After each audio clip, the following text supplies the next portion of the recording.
de l'air en Île-de-France montre clairement que, quel que soit le type de polluant, particules fines, dioxyde d'azote ou d'ozone, les objectifs de qualité nationaux ne sont pas atteints et les taux observés sont encore très au-dessous des normes fixées par l'OMS.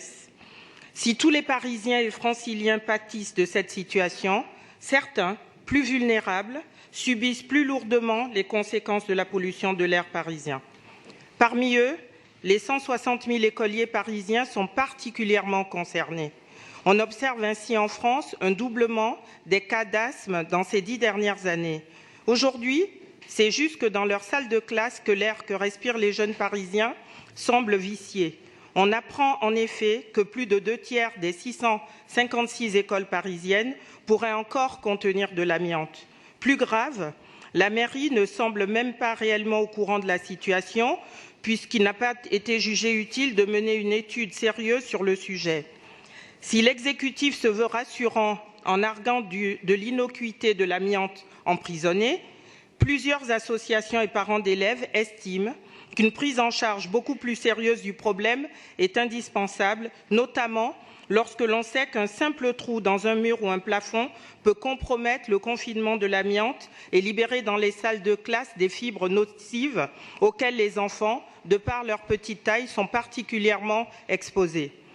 En exposant ainsi nos enfants à des pollutions aussi dangereuses, nous hypothéquons leur avenir et les condamnons à subir des conséquences graves tout au long de leur vie.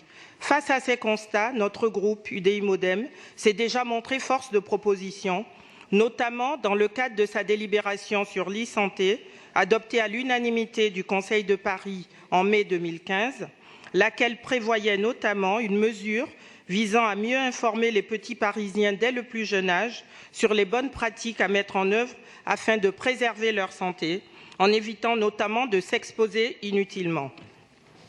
Les travaux menés par la commission e-santé avaient d'ailleurs conduit notre groupe à préconiser de lancer un appel d'offres auprès des praticiens volontaires sur le thème de la télésurveillance des pathologies liées à l'asthme chez l'enfant.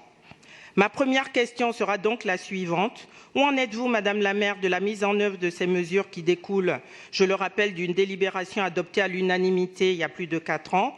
Et plus globalement, quelles sont les mesures à mettre en œuvre que vous préconisez afin de permettre à tous les parents, d'ici à la rentrée prochaine, d'avoir une information claire et rigoureuse sur les niveaux de pollution dans l'école de leurs enfants, qu'il s'agisse d'amiante ou d'autres polluants, et sur les mesures prises par la ville pour les diminuer. Je vous remercie. Merci.